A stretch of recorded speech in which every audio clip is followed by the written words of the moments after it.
This is just a fun, entertaining, scare you out of your seat movie that has a great sense of humor about the genre. Ready and action! I think what's great about Wes Craven and Kevin Williamson doing this is they're bringing the genre back in a really accessible way. Cursed is a classic werewolf story that is sort of a throwback to the Wolfman, with a little bit of American Werewolf in London thrown in, with a little bit of Teen Wolf thrown in. We took great care to do something different, but at the same time reminiscent of all the previous films. You know, it's the postmodern horror film, and that's what this movie, I think, is supposed to be. The story takes place in Los Angeles, Hollywood, where, you know, that just seems to attract sort of dysfunctional personality types. It's an industry that's riddled with wolf-eat-wolf type behavior, so what better setting than in Hollywood? To go in and make a werewolf film and you're making a serious film about werewolves. We're gonna make fun of how ridiculous that is. What's going on? We have to get out of here. There's an animal, a werewolf. As a kid, watching Lon Chaney turn into the werewolf was fairly creepy. And you know what? Maybe that could happen. There's this anticipation that gets your blood flowing for the unexpected and sometimes the expected. And it's just so thrilling not knowing what is exactly next.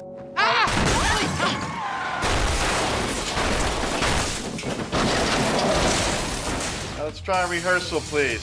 And then I'll say, look where they're looking. I think physically it's demanding, definitely. Hold your view on the body until I tell you to look back to the kids. I got thrown a lot. I had to do lots of diving to the ground and rolling around.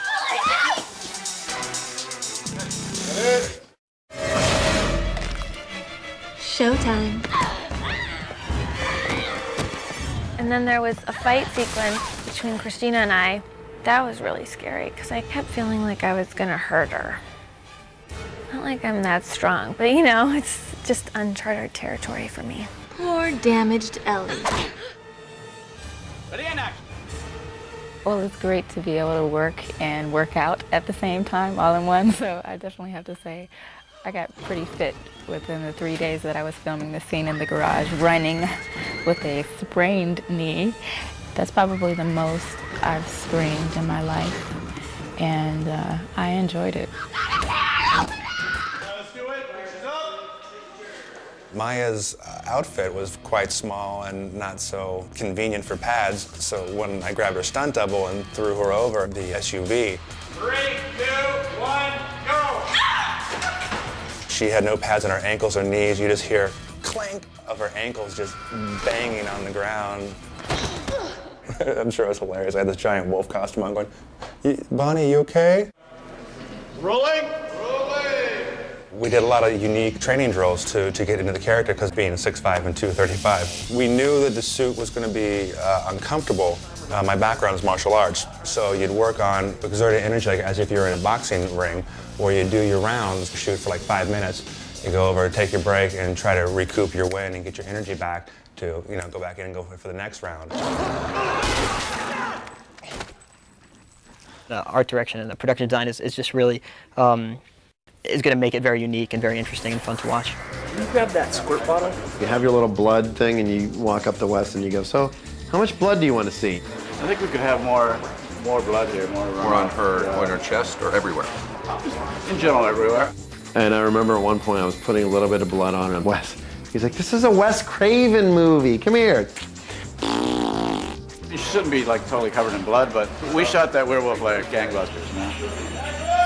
Action!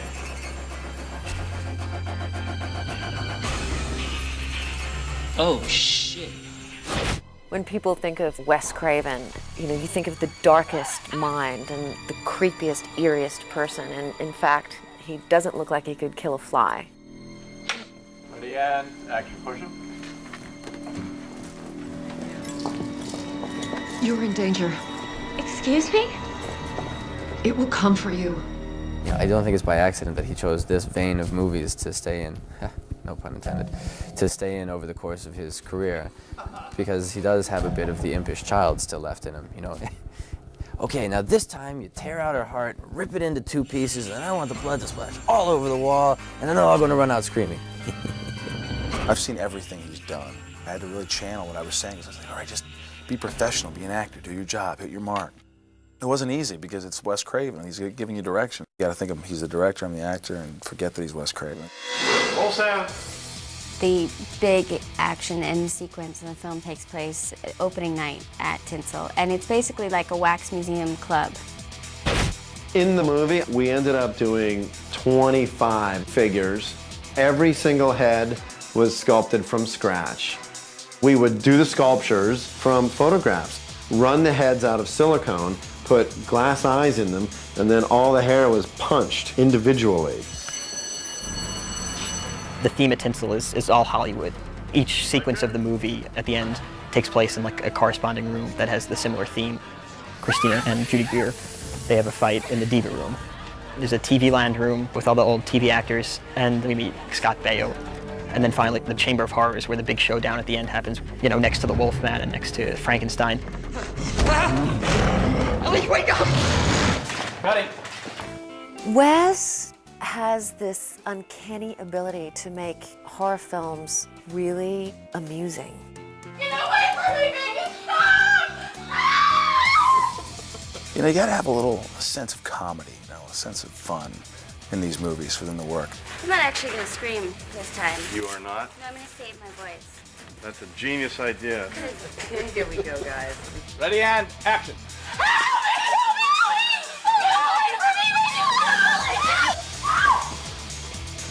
Got it? Why are they laughing? It was a lot of fun. I mean, it was a fun movie to make. We're not sending up the genre as much as we're just sort of really appreciating it and telling our own story, and it's just a very fun, scary roller coaster ride.